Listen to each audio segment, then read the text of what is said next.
Welcome to simple PSC. നമ്മുടെ ചാനലിൽ പുതിയ SCERT ടെക്സ്റ്റ് ബുക്കുകളുടെ ക്ലാസ്സുകൾ സ്റ്റാർട്ട് ചെയ്തിട്ടുണ്ട് കേട്ടോ. അപ്പോൾ നമുക്ക് നോക്കാൻ പോകുന്നത് ഇന്ന് കുറച്ച് കുറച്ച് ഇമ്പോർട്ടൻ്റ് ആയിട്ടുള്ള ക്വസ്റ്റ്യൻസ് മാത്രമാണ് നമ്മൾ നോക്കുന്നത്. നമുക്ക് വൃത്തിയായിട്ട് പഠിക്കാം കേട്ടോ.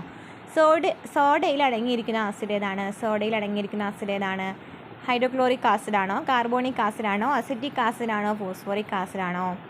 കാർബോണിക് ആസിഡാണ് അല്ലേ. ഞാൻ ഇമ്പോർട്ടൻ്റ് ആയിട്ടുള്ള കുറച്ച് ക്വസ്റ്റ്യൻസ് മാത്രമേ എടുത്തിട്ടുള്ളൂ. അതിന് ആൻസർ മാത്രം പറഞ്ഞു പോകാം, അല്ലെങ്കിൽ കൺഫ്യൂഷൻ കൂടുമല്ലോ. അപ്പോൾ നിങ്ങളൊന്ന് വായിച്ച് നോക്കി നോക്കാം. ഞാൻ ക്വസ്റ്റ്യൻ പറയുമ്പോൾ ഒന്ന് വായിച്ച് നോക്കാം, എന്നിട്ട് അതിന് ആൻസർ നോക്കാം കേട്ടോ. ഞാൻ ടിക്ക് ചെയ്ത് വെച്ചിട്ടുണ്ട്, എന്നാലും മനസ്സിലൊന്ന് പറയാം. സോഡയിൽ അടങ്ങിയിരിക്കുന്ന ആസിഡ് എന്ന് പറയുന്നത് ഏതാണ്? കാർബോണിക് ആസിഡാണ് സോഡയിൽ അടങ്ങിയിരിക്കുന്ന ആസിഡ് എന്ന് പറയുന്നത്.